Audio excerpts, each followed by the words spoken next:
صاحب میرے پاس آئے، اللہ کہنے لگے مجھ سے ذکر نہیں ہوتا، تسبیح نہیں ہوتی، کچھ نہیں ہوتا، میں ذکر کرنے لگتا ہوں مجھے گالیاں آ جاتی ہیں، کیا کروں؟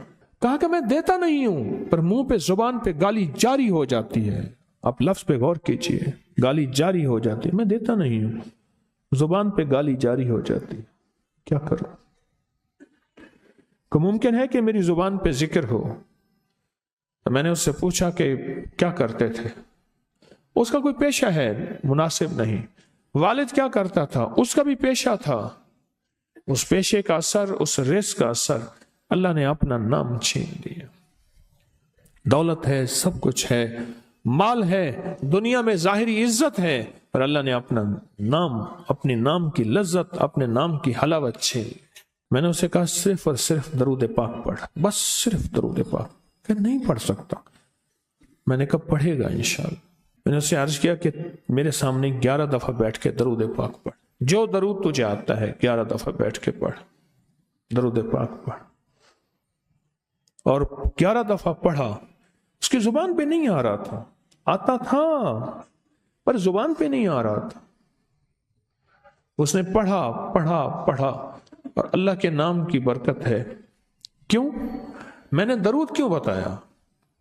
کہ اللہ کے نام کی برکت ہے کہ درود پاک وہ واحد عمل ہے. فرمایا اگر ریاکاری، دکھاوے کی نیت سے بھی پڑھو، اللہ کہتا ہے قبول ہے.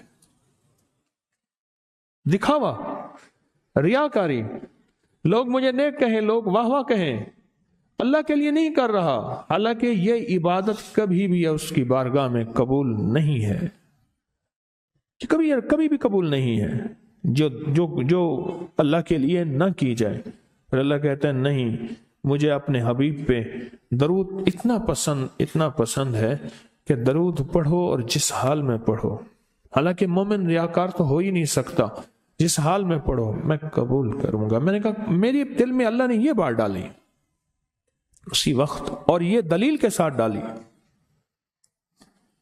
میں نے اس کو درود بتایا، اور اللہ کا نظام دیکھیں، اس کی شان کریمی دیکھیں. پھر جو اس کی زبان پہ درود جاری ہوا،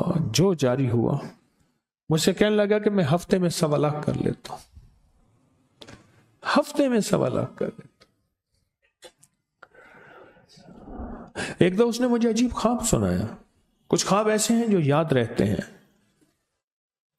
کہنے لگا میں دیکھا کہ پہاڑ ٹکڑے ہو رہے ہیں، ہر چیز ٹوٹ رہی ہے، اور ایک شور ہے، کوئی گونج ہے، اس کی وجہ سے ہر چیز ختم ہو چکی. اور مجھے کسی نے کہا قیامت آ گئی ہے. پریشان ہوں، کہاں جاؤں؟ ان المفر کلا لا وزر الی ربک یومئذ المستقر. کہاں جاؤں؟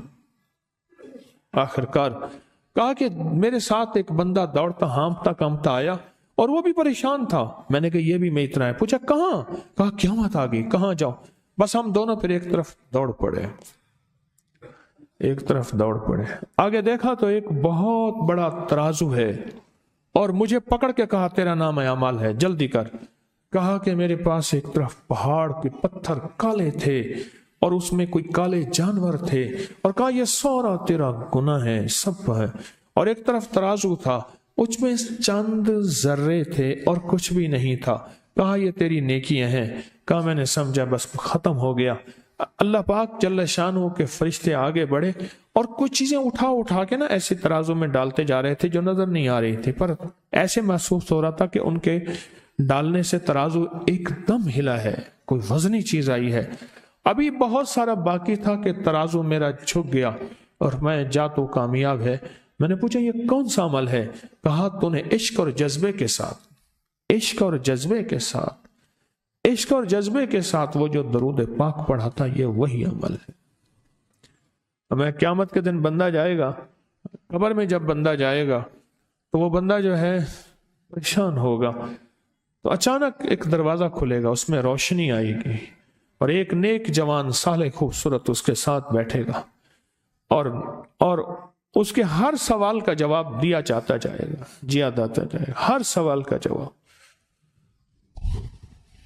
اور منکر نکیر چلے جائیں گے، اور اس کی قبر میں جنت کی کھڑکیاں کھل جائیں گے، جنت کے دروازے کھل جائیں گے. تو پوچھے گا یہ کیا ہے، آپ کون ہیں؟